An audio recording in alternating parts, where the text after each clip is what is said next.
Welcome to The Actor and the Engineer. My name is Paul James. I come from the acting background. And I'm Josh Knapp. I'm a broadcast engineer. I wanted to see what you would Yeah. do. I wanted to see what you would do. Yeah. I wanted to see if you would like. No, I waited. I know you did. I'm but not that's going to say it. Yeah, no. You mentioned a couple weeks ago that we shouldn't get too rote about things. And, That's true. So I just wanted to just test the waters to see. And for people who don't know what we're talking about, I usually say, "And here we go." So I decided And not you to. just said it. Yeah, of course. I mean, I have to say it somewhere. I was going to say it in the middle of the podcast just to really freak you out a little bit, but Yeah. Well, anyway. No, yeah. Well, we are going, and here we are. Yes. That's a lot That was worse fun. than here we go. That was fun.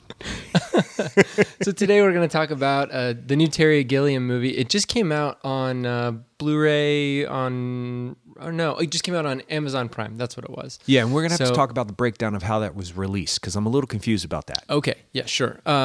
It's called the Zero Theorem. I thought it was called Zero Theorem, but technically it's the Zero Theorem. Right, which is mentioned in the movie a couple of times, and I think Yeah. it's specifically done like that. The Zero Theorem. Yes, correct. All right. So, I once again didn't look at the description on IMDb. A hugely talented but socially isolated computer operator is tasked by management to prove the Zero Theorem, that the universe ends as nothing, rendering life meaningless.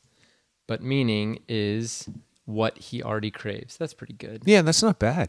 That's not bad at all. So your initial reactions to the movie. Terry Gilliam movie now. Now, we've talked a lot about Terry Gilliam. We have. And here you go. Positive first always. Christoph Waltz, he's amazing. There's a reason why he's a 2-time Academy Award winner. He's amazing. He's incredible in this. Once again, surprised by Matt Damon showing up.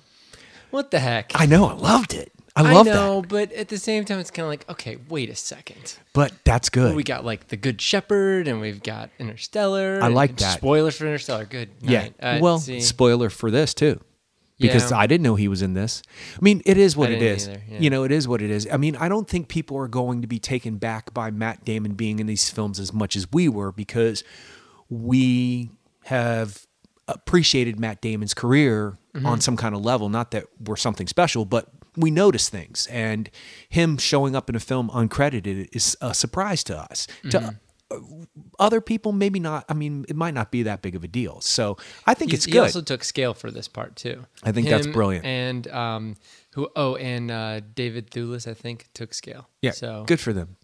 Tilda Swinton probably did too, or I don't even know if she was paid for it. But Right. See, I didn't know she was in it either. I didn't either. I didn't really tried to know the least amount. I mean, Right. I watched like the full trailer a long, long time ago. But yeah, that's about all I knew about the movie. But I mean, Terry Gilliam has a fascinating way of casting people that you don't know. The younger kid in it, the boy, Yes. he's great. He's the best part of this movie. And the So girl, that's- the woman is great too. Yeah. And he always, Yeah. that leads me down the path of objective thinking about this kind of film. It's nothing new for Terry Gilliam. And that to me held me back from loving it. I thought it was really good, verged on almost great here and there, but it's nothing we haven't seen before. It's sort of the same plot as Brazil if you think about it. And what is it that he captured in Brazil that he may not have captured here? That's what I've been thinking because I watched it yesterday. That's what I've been thinking this whole time is why is it that I like Brazil so much? And I was reading, there's a really good production notes, like production diary of this whole movie.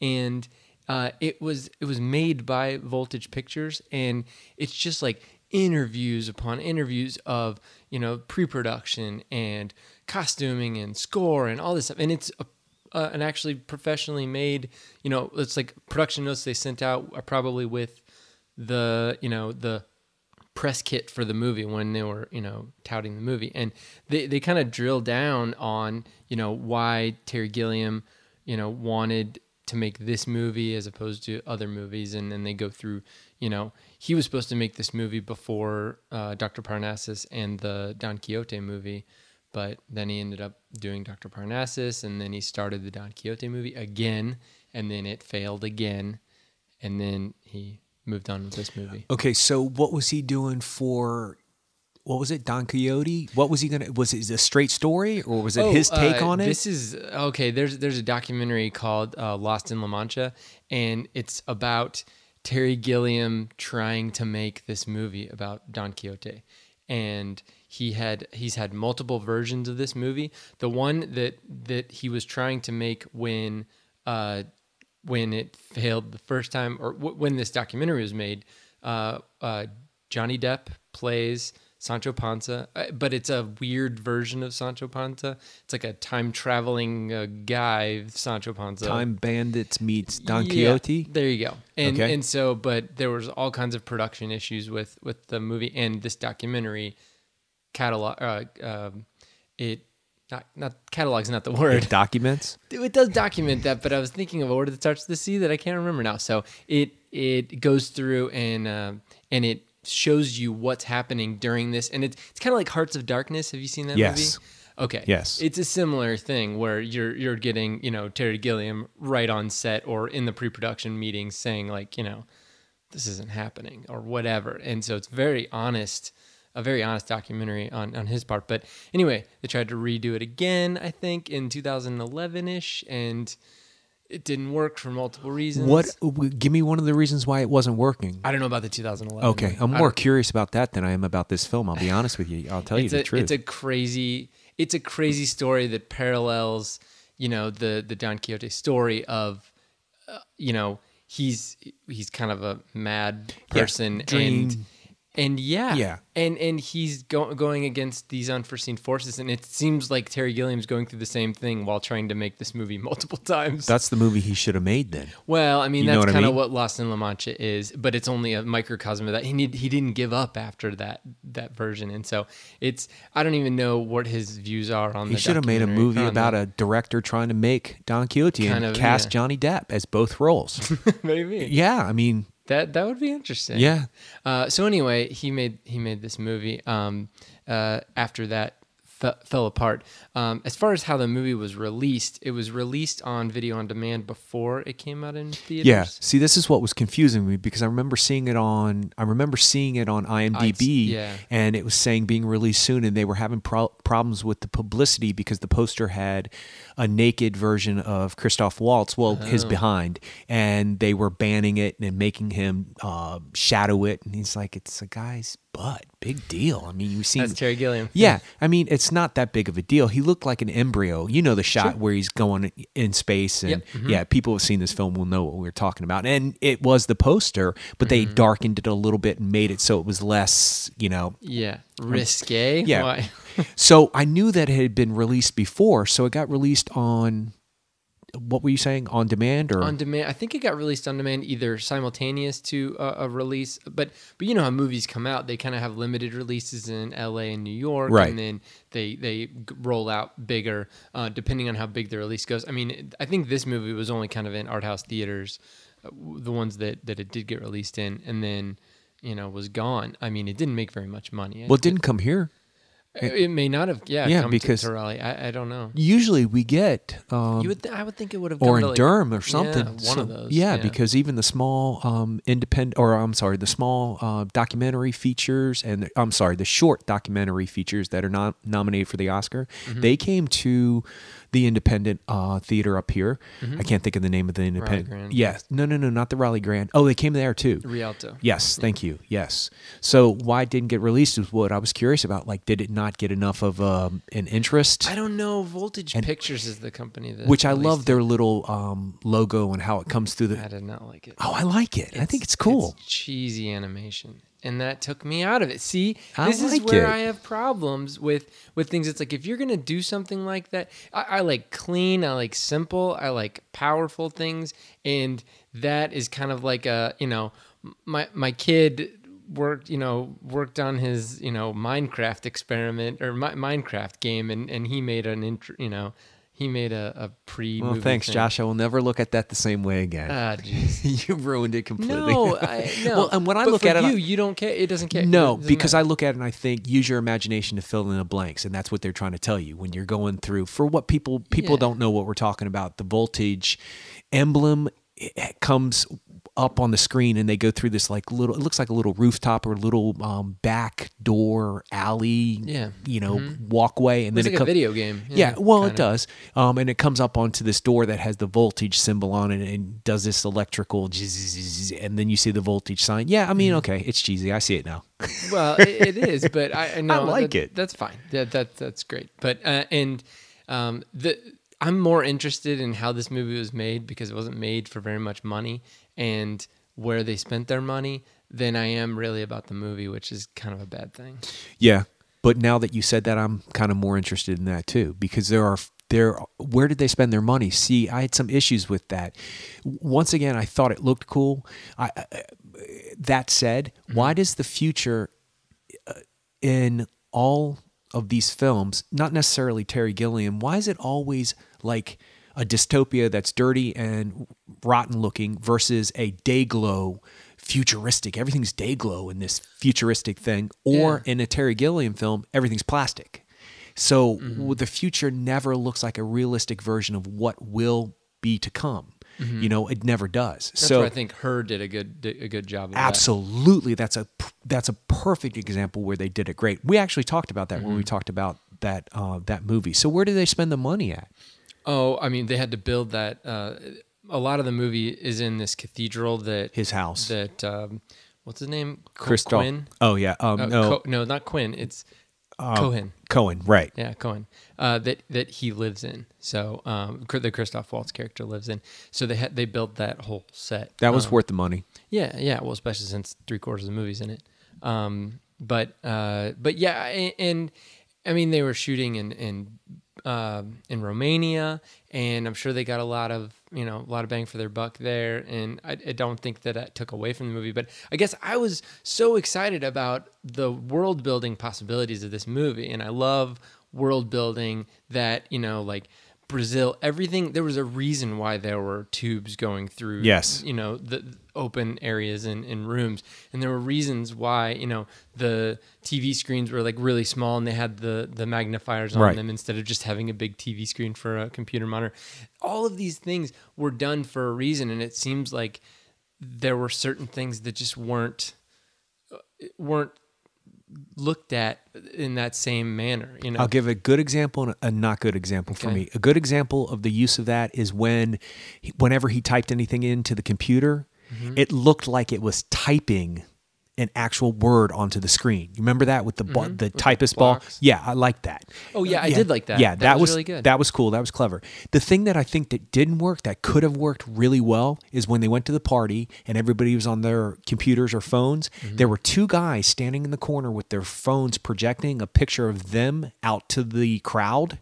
Do you remember that? No, I didn't see it. If everybody in the party had done that, if everybody's phone was talking to everybody's phone, a picture of a person talking, the person that was there. Yeah, that would have been clever. And he's making a statement. I get and I love that. Yeah, I love that. He I was just making think a he should statement have. like that. It wasn't gelled. He had people standing in the corner on their laptops. He had people standing on the corner on the stairwell with just their iPads. I guess is what they were looking like. Some people were with their phone. I thought it was. I get the statement he's making because that's the society we're in. But it wasn't that one step more interesting that he normally does. Like the prime example is what you just said. Yeah. With the computer screens in Brazil that are tiny but has that magnifying And you glass. sit there and you're like, why would anybody ever do that? And you have to go in and Yeah. figure it out, Yeah. as opposed to like, oh, well, of course everybody's on their phones and on their Yeah. iPads while they're at a party because that's what we do all day anyway. But just think of how clever that party would have looked if everybody had their iPhones or iPads up with a picture of themselves on the phone directed to another picture. That would have been clever. yeah, that would have been When I clever, saw those two guys in the corner, I said, "No, that's good. I Yeah. like that. That's making me think about something. It's making me get his point without the obvious punch of the day glow. This is the future. Everything's got green and red lights coming through the window and yellow lights coming through the window. But really, and I was reading through, like I said, these production notes, and they did a big, huge interview with Terry Gilliam, and he said, much like Brazil is his version of what he felt like people were living in the mid 1980s. He is looking at this movie like that too. He feels like this is a complete correlation to what is happening today, and so that's where. But it's looking through a different lens. I mean, you look at this party sequence where he goes to a party and everybody's on their phones. I'm sure I don't go to many parties, but I'm sure there are parties exactly like that where you've got a bunch of people surrounded by other people and nobody's interacting Happens with the almost people. every day at the restaurants So yeah, you go into. So yeah, and so that's an obvious comment on this. And then the same thing that he also talked about was how the main character is by himself, but he's not necessarily alone. Right. At the beginning of the movie specifically, but he's by himself, but not necessarily alone. Whereas other people are surrounded by people. I mean, even the place that he works. I mean, there's people bustling around and moving and everything, but those people could very well be completely alone. They could feel an emptiness even though they're surrounded by all other people. And so I think seems like that's what he's trying to drive at, those two, those things where, just because you're around a person doesn't mean that you're interacting in a way that's beneficial to either one of you. And just because you're not next to someone doesn't mean that you necessarily feel alone. So was he saying that Brazil was sort of a prediction of where we were going, or he was making an object? Because he pretty much predicted the whole plastic surgery craze. Yeah. He really looked at that way before anybody else did. For this, but then that's a contradiction to what the other two characters do later on in the film when they put on those virtual reality costumes or clothing, and then they go into that virtual world and interact, and she's like, this is much better, this is safer, you're not going to touch me in the real world, but you can touch me in this world. We can eat, not get fat, we can drink and not get drunk, all that other stuff. So it's a contradiction. So what's he saying? To me that sounds kind of cool. Yeah. But is he saying that's a bad thing? He's saying it's okay to be alone, because the other concept or the other thing that he's bringing into this is surveillance, about how we're always being surveilled. There's cameras he didn't even know there were cameras in certain the mirrors places and stuff. Yeah. In his chapel or whatever, in his house, which was a cathedral. But so even though he feels, like he is isolated from outside forces, he isn't. And so that's what Terry Gilliam's saying in his interviews is that we are not alone ever. There's always something, even if it's down to you have a smartphone that has GPS turned on, right, and somebody can find out where your smartphone is, which is probably where you are. Aren't they developing, or don't they have a thing for computers now that you can tell, even if you're not online, if your computer's not even hooked up to the internet, that they can tap into it now? I've heard something about that. No. Yeah. No, I've heard something. Oh, okay. Yeah, I don't know. We should Google it. But that's fine. I just coming from a, more technical background, there's electromagnetic radiation that's necessary for your computer to wirelessly communicate with any other device, any other electrical device. If you have all of those radios turned off, then there's no way to do it. You're isolated. That's called air gapping. It's isolated from anything else. So you could get on your computer and play a computer game on a CD-ROM disc on your computer and not have connection to the internet and have all of your Wi-Fi radios and Bluetooth radios and all that stuff turned off, and you would be isolated electromagnetically and electronically from any kind of outside, So you're saying interface. It's not possible? Unless somebody got into your computer, put in another radio, and another like a Wi-Fi radio or something that you don't know about that they can remotely activate. That all it would need is power, which your computer could provide to it. So that it's like tapping your phone. I mean, somebody would have to come in and tap your computer. Well, according to The Matrix Reloaded, okay, Neo is jacked in without being plugged in. So right. Well, that's there's a prediction coming. Yeah, that's true.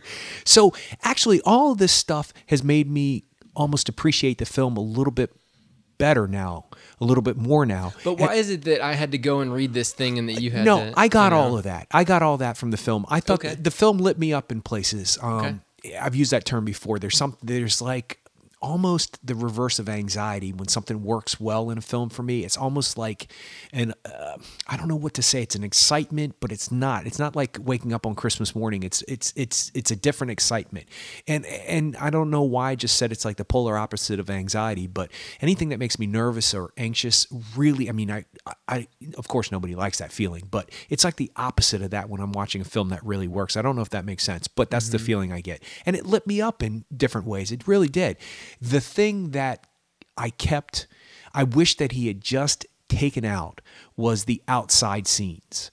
The outside park scene was clever because of the signs. That was clever. Yeah, that's and that's kind of what I'm expecting. Yes. And maybe it's my expectations of a Terry Gilliam movie that is, it wasn't there. Okay. Yeah, it wasn't there. I mean, it was there to a degree, but it's a retread.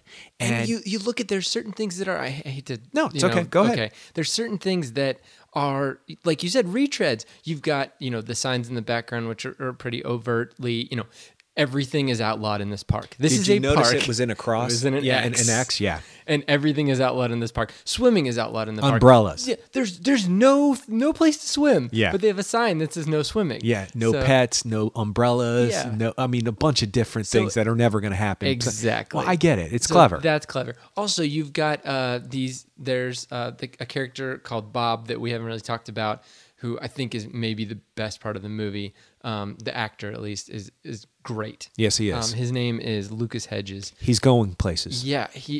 So he gets brought to Cohen's house, for lack of a better term, by these two guys, a tall guy and a short guy. They're both wearing the same thing. They're called the Clones. Right. And it reminded me of the Bob Hoskins and the other character, Richard Grant in Brazil, where they come to fix the plumbing or whatever. Well, you could check it off the list, though. A guy who does a job that's repetitive over and over again, Brazil, this film. Mm-hmm. A guy who wants to really be alone and not bothered by the world, Brazil, this film. A guy who has a blonde woman who happens to have a specific accent, not necessarily the same accent, but not an American woman, obviously, who comes in and pretty much saves the day. She ends up being a different person than she seems to be when she first presents herself. Mm-hmm. Brazil, this film. And then she ends up, they end up falling in love, and she wants to go off together. The only difference is they do go off together, so you think, in Brazil, and they don't go off together. But these films both end the same way. Mm-hmm. Technically speaking, they both end the same way. Yeah. The sunset in this film and the cathedral scene and the funeral scene in Brazil, they're the same scene, just dark. One's darker and one's about on a beach. They're the same scene. Yeah. It's really, it's interesting. Just kind of deconstructed the whole movie, and it is. I mean, does the good outweigh the bad in this film? If you're a Terry Gilliam fan and you like his movies, I say see it, but I would much rather say, if you really want to see an interesting film, see Brazil. Yeah. If you really want to see an interesting film, see 12 Monkeys. I know that's not one of your... And you've got an analysis scene like in 12 Monkeys and in Brazil. Yep, I thought about that too. I thought about that too. And when they went... The other unique thing about this film is when they went to the mainframe computer, even though it has the hoses like in Brazil, it still was neat looking with the water running underneath it. But I was good with that. When they showed that shot, I was like, okay, here we go. Now it's been sparking, but not really catching fire. Now it's going to catch fire. And now it's really going to it's going to become what I think it was going to become. Mm-hmm. And then they put on the plastic jackets that look like the sci-fi films. And I was like, why is everything plastic in Terry Gilliam films? That's all they wear in 12 Monkeys. It's all they wear in Brazil. Yeah. And then this one had like computer looking chips on it and stuff in this metallic. Yeah. And I was like, I would have rather him gone for the complete polar opposite, like a leather coat or something. A leather coat or a burlap sack looking material or something so opposite of what you think of as futuristic. It would have matched the scene. Yeah. But I'm just thinking, okay, and you hear the plastic crinkling, and that's on purpose. Mm-hmm. They don't... Even her dress, like her condom of a dress that she has on. Right. Yeah. First of all, good for her that she's going to put that dress on and wear those shoes. Yeah. Right? I mean, good for her. In HD, woo, good for her.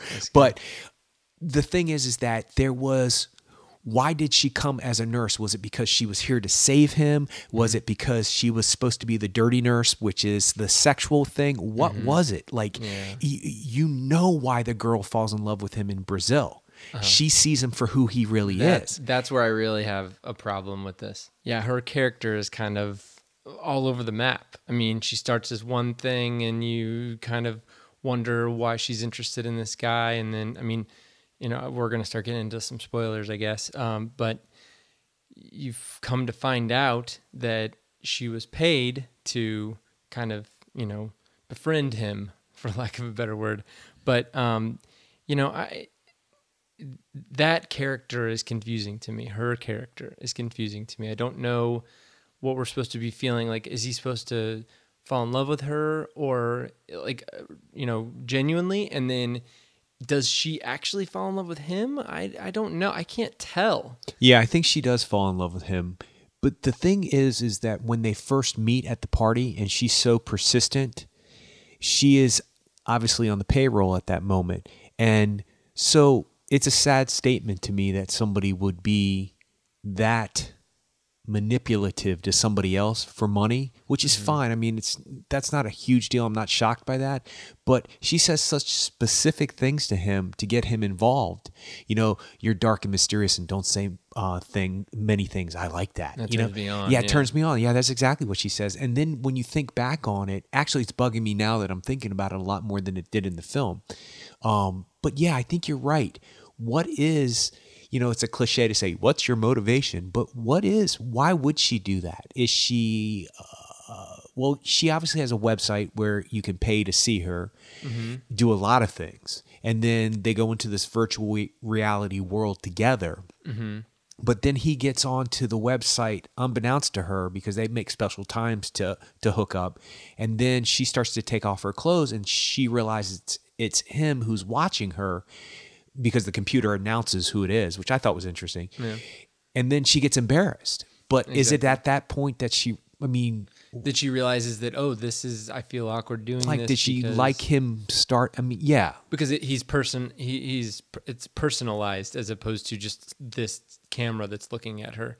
She knows that a real person is looking at her that she knows, and that she's, you know, whatever, debasing herself or whatever you want to call it. Or maybe even not, she may not even think that she's doing that, but, you know, maybe she's perfectly fine with being a stripper, I guess. Well, there are exhibitionists in this world. Yeah. There just are.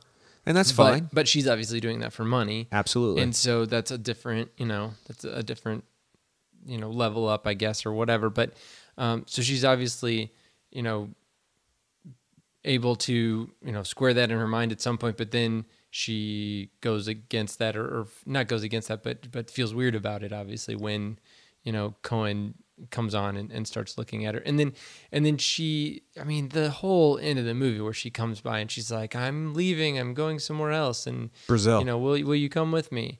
And he does, you know, he doesn't. Okay, that's fine. And maybe that's because he's okay being by himself, not alone, but by himself. Yeah, which he actually says that. Yeah. He actually says that. So I'm fine with that being a theme of the movie, or a theme of the movie.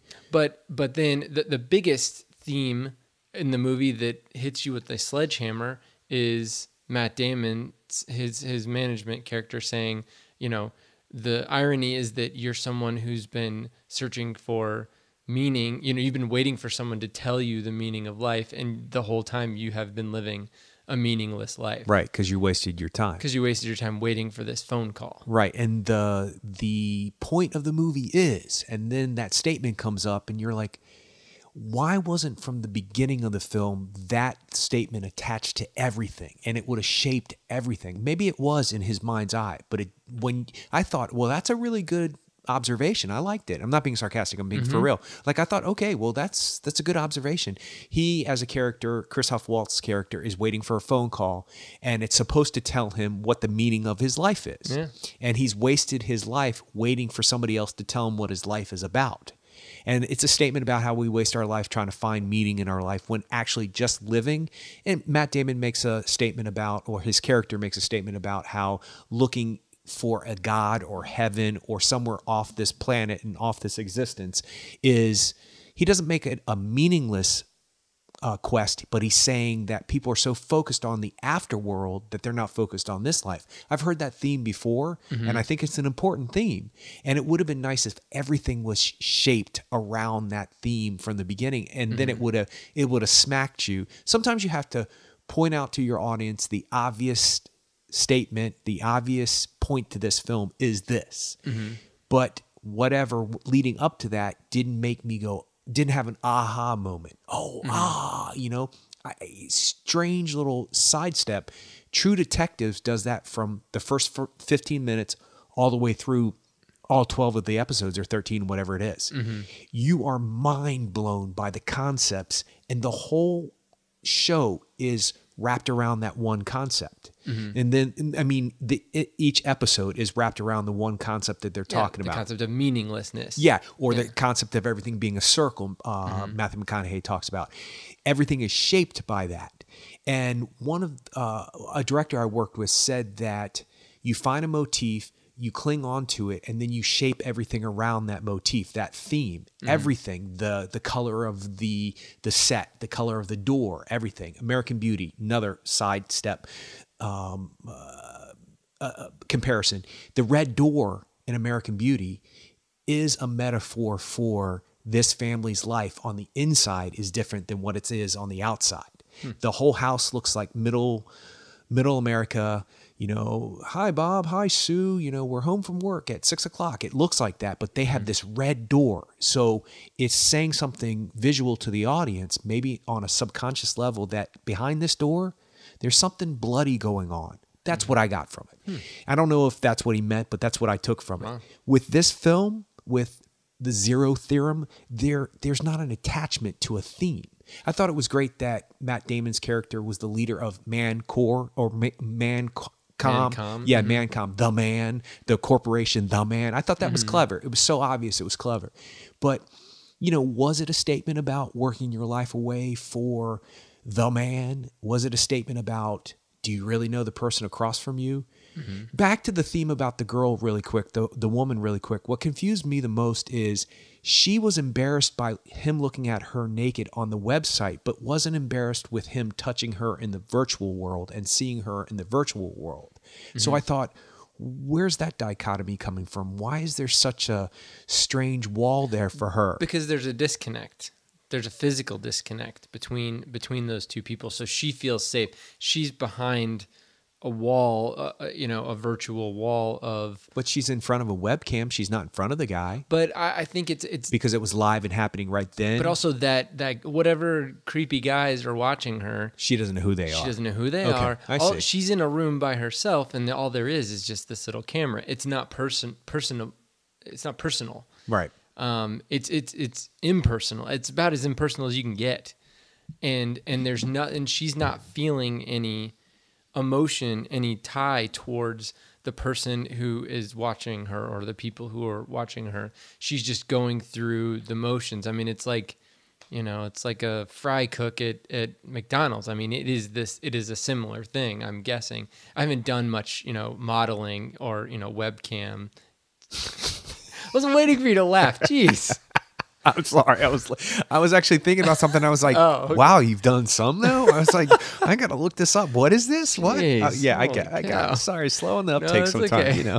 No, but I mean, it makes you think that that it's another day at the office, She just her office is not in front of, typing out, TPS reports. It's doing getting web in front show. of a camera and taking her clothes off. Well, maybe that's where her character learns that she really does care from him. Maybe that's where her, what do they call that? The crux, the pivot. There's a term for it. Fulcrum. Is that what it is? I don't know. That's on like a seesaw. That's in the middle. That's a good word. It's called the fulcrum. That's the middle part. Yeah. Oh, interesting. Okay, we'll go with that because it sounds much more sophisticated. The point at which it tips to the other side.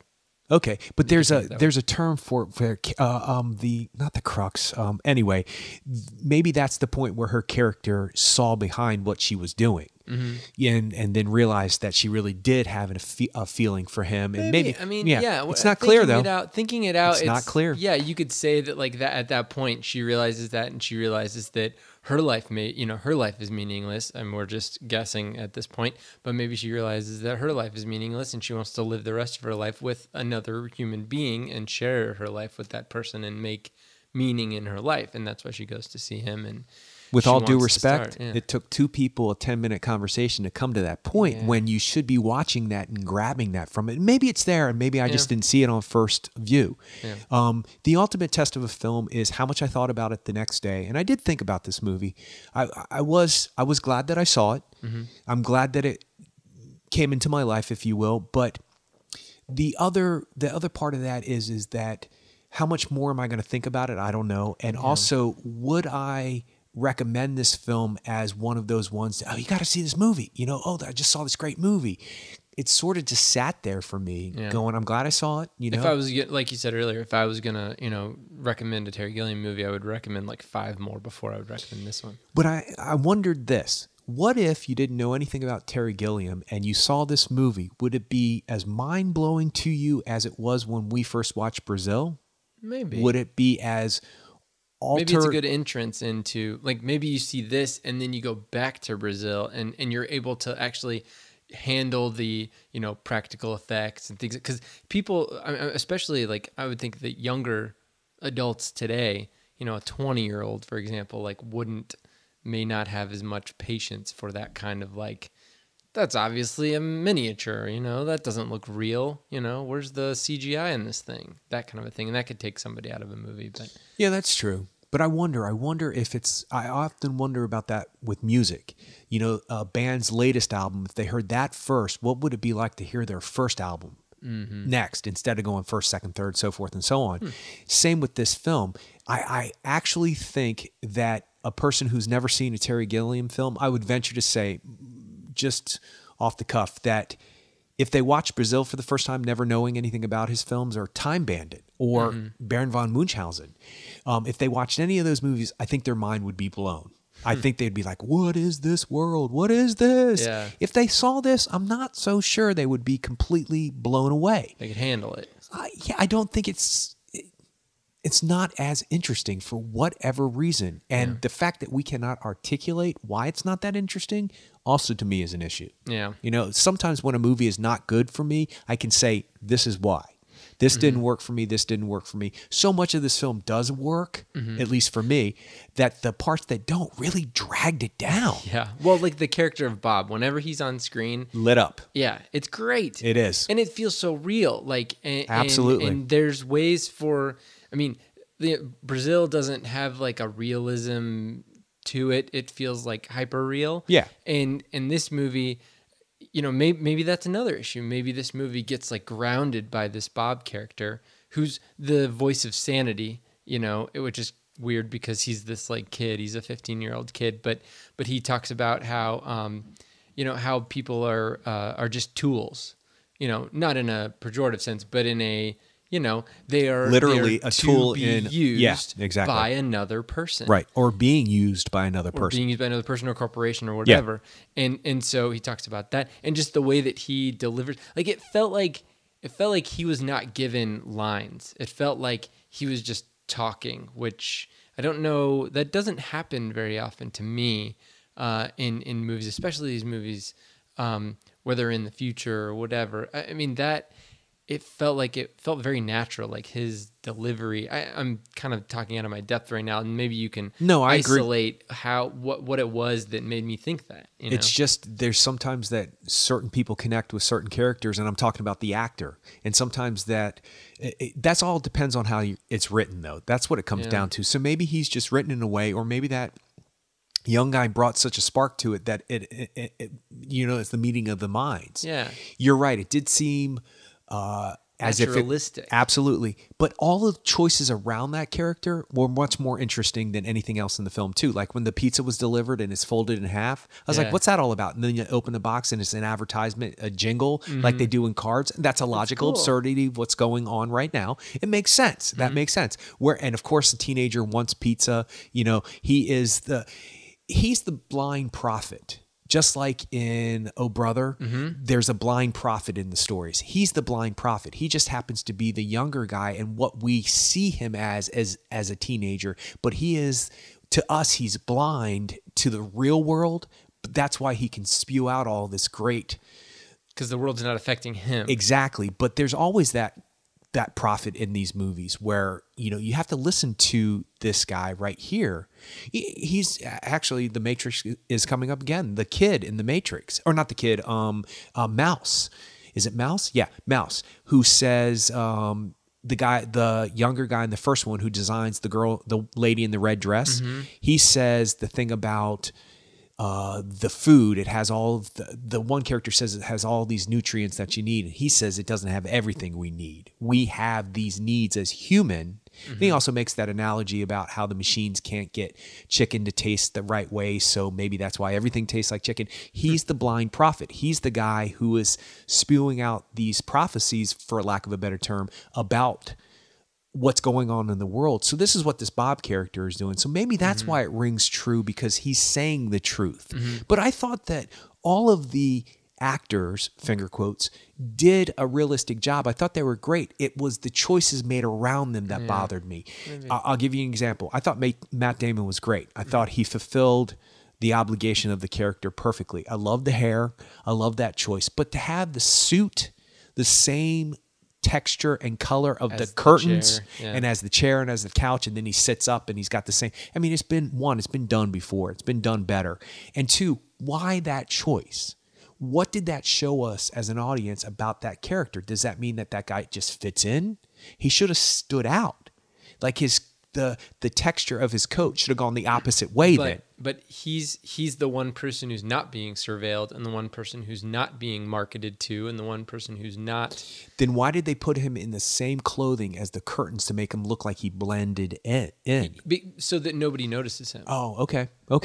Yeah. Okay. I mean, I could see that. Yeah, it didn't work for me. Okay. Yeah, that didn't come to me when I was watching it. I thought, that's clever. I've seen it done before. Yeah. It's done in Jersey Sherlock Holmes? Garden Garden State. Yeah, that's true. Yeah, it's clever. It works there. You're like, oh, that's clever. I get it. He's a wallflower, literally. That's right. So, I mean, there were things that really did work and really did not work for me in this movie. Yeah. Yeah, and I mean, Tilda Swinton was good. She was kind of inserted in there as a virtual character, but I saw her, and the first thing I thought of was Snowpiercer. Absolutely. What's with Tilda Swinton and the new teeth? Yeah. In the different teeth.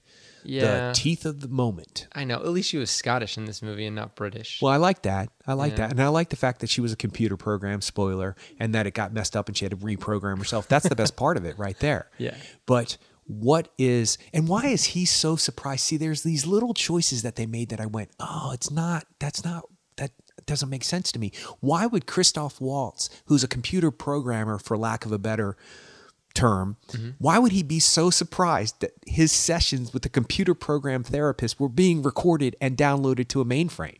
Why is he so surprised? What? Those are supposed to be private, he says. Really? He really thinks those are private? Yeah. I would have never talked about anything on this podcast knowing that it's going out into the world that is something so intimate that I wouldn't want other people to hear, knowing that once it's on the computer, goodbye. Yeah, but the big problem with that whole thing is that he also knows, he's also cynical enough to understand. He can see through the advertisements and the flashy colors and all that stuff. So he's seeing through all of that and, living his life and writing through that. And he has this trust for this, for this higher, that he trusts that these people, his employer who gave him this program to help him, go through his issues, is not going to be surveilling him. That's where it breaks down. It would be one thing if he just trusts in everything and buys into the whole system, and then he realizes, oh my gosh, they're listening to me. But he already knew all that. Well, it contradicts another statement he makes where he says, where you realize that there's a camera in their his house is an old church, so there's pews and different. He sleeps in the pipe organ, which is Yeah, cool. and then the baptismal sink is the sink for the kitchen where they do dishes. I thought that was true, kind of yeah. clever. And then the crucifix has no head on it. You see the head later on, so you feel a little bit better about a decapitated Jesus. I mean, especially on Easter weekend, Yeah. But I just thought about the irony there. And then on top of the beheaded Jesus, which I can't believe I just said again, there's a camera. And Bob, the younger guy, says, "Don't you care that somebody's watching you?" And Christoph Waltz says, we have nothing to hide, Yes. which we've not made a point about how he talks about himself in the third person. Okay, first and foremost, he says he has nothing to hide. So why is he so surprised that the therapist sessions are going out to the mainframe when he's got nothing to hide? It contradictory. It contradicts itself. Yeah. And then on top of that, why does he talk to himself in third person? Because something snapped in him, and they kind of allude to Well, it. I think it's because it's the point of that. Even though he is by himself, he's not alone. So that manifests in him using the word "we," like he's not alone. Therefore, Oh, okay, okay. that was just quickly how I dismissed it. I don't think. I mean, the only reason that it's a device. The only reason they do that is so that when he transitions to saying "I" later on, Right. you can see a difference. Right. But then that gets completely counteracted by the woman who comes in the door and says, "Run away with me," and he says no. So Yep. all right, Yeah. okay. So I haven't asked you. Would you recommend this film? To a person, to a person who's seen Terry Gilliam movies, maybe not. But to a person who has not seen any Terry Gilliam movies, who's wanting a, futuristic movie, even for the performance of Lucas Hedges as Bob, might be interesting. Somebody who's really into acting maybe might get something out of it, or somebody who really likes dystopian movies, which I do, and I'm glad I saw it because I love, Blade Runner, Brazil, all of these movies, Minority Report, all of those movies, love them. So this movie was another movie I needed to see how they dealt with that. So, I just wish it was better. Also, it's Terry Gilliam, so the bar was really high. If this was a, I don't know, if this was a movie like this Ex Machina that's about to come out, like my expectations are very low. What is this? Ex Machina is about a Oscar Isaac, who was the boyfriend in Drive. Yeah, I know who he is. Okay. Yeah. Oh, yeah. Llewyn Davis. Yeah, He was Llewyn yeah, Davis. yeah. So he's a mad genius, billionaire, whatever guy. He's in his own compound and he's creating a cyborg. It's a like real life. Oh, it's got that face. Human. Yeah. Okay, I've seen the. Yeah. Android. It's an android. There okay. we go. It's an android. So he's creating an android that has artificial intelligence and all this stuff. And then Domhnall Gleeson, who's from About Time and a couple of other movies, red hair, Brendan Gleeson's son. He was in About Time. We've talked about that movie about the family whose men can travel back in time and redo things. Oh yeah, okay, yeah. He's in the Harry Potter series. Yes. Yeah. Oh, okay. that's right. He is in the Harry Potter series. Okay. Briefly, but he's there. So those two guys, and then this actress plays the android. I think that's the only characters in the movie, pretty much. And it's kind of like this, I don't know, cat and mouse type game. He brings in the inventor brings in this third party to evaluate the android, and it seems like there's multiple, like the inventor's expecting the android to do things to the third party, and the android's expecting the third party to help her break out from the inventor, and like there's all kinds of stuff going on. It looks really good, but my expectations are really low because it's Alex Garland, the guy who wrote Sunshine and 28 Days Later. I don't even think he's directed a movie before, but he wrote and directed this movie. So. And it looks interesting to me, but I'm not expecting as much from that movie as I am from a Terry Gilliam See, movie. I have no problem with expectations. It never influences me. Excuse me. It never influences me. I thought it was going to influence me once again about True Detectives. When I first started watching it, I was like, I'm not getting this greatness from this. Because it was told me it's as great as The Sopranos or 6 Feet Under or something up there in the HBO legacy. And I was like, I wasn't getting it. And then all of a sudden it smacked me and I was like, oh, wait, yeah, it's there. So expectations or what a director has done or will do or wants to do never influences me. At least it doesn't seem to be. I never feel like, oh, the popular idea of this film influenced how I went and saw it. It's never like that for me. If you had, I was just thinking about when I asked you, would you recommend it? If you had plugged in, or if you just put this movie in and I started watching it, I'm not 100% sure I would know it was a Terry Gilliam film. What I would say is somebody's ripping off Terry Gilliam. Yeah. I would, yeah. That's an insult to Terry Gilliam. I feel bad. I said it. Well, I don't you think that? I mean, you just said that objectively Terry Gilliam ripped himself off. Yeah, I did. But that's a valid. And it just came out. It wasn't a thought I had before the show, so it just was a natural thought. I feel bad because I really do appreciate this guy's work. Too. I really, really do. But for me, it's just something got lost in translation. Yeah. I mean, and I don't want to use insult as it's not an insult because we are not critics. No, I don't have the depth and breadth of knowledge of film to be a critic of Terry Gilliam. So right there, I can't say that like I'm going to stand in front of Terry Gilliam and tell him that never this movie is horrible or something. Never. That would be really bad. Now I'm starting to think about the mainframe is listening now and like this is going to get out there. No, I'm not worried about that. I said what I said. We have opinions. Yeah, totally. But as my viewers, may not be the same as Roger Ebert's opinion would have been. Or based on a way of articulating it, like That's those true. people get paid to. That's this true. is just a discussion of a movie, and what I said came out of wishful thinking. I wish it had been exactly as Me lifting, too. as lifting as Brazil or whatever, and that's And not we're based not- on expectation. That's and there's just movies that we've talked about that I'm just like I'm done, and similar movies that you've probably been like that same thing. It's like I have nothing to add to this, but with this movie, I have all kinds of things to add to the discussion, and I want to, figure it out and make it better. Whereas there's some movies that they are not worth my time or energy to even think about. This movie, I feel like I want to figure it out more. And that's why today I was just like delving into it and trying to get as much as I could out of it because I was trying to prop it up as best as I could. But it is what it is. Well, yeah, and I think you're exactly correct. I think that trying to understand it, we thought we had the answers. It was the questions we had wrong.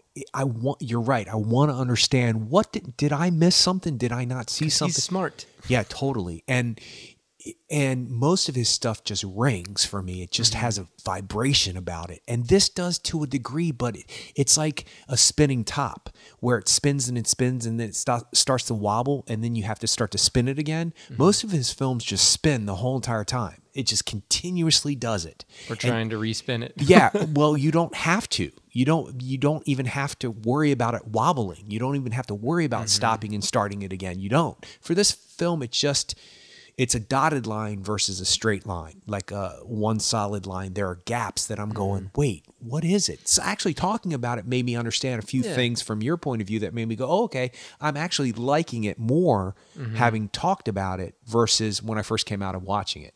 Yeah, and maybe that's what he's looking forward to. Yeah, sure. All right, well, I think that'll do it for this week. So we will see. Oh, well, I guess I can talk about where you can find us. If you've gotten this far, you should go to our website, actorandengineer.com. On Twitter, we're at actorengineer, and we are at facebook.com/actorandengineer. So we will see you next week. Until then. Bye.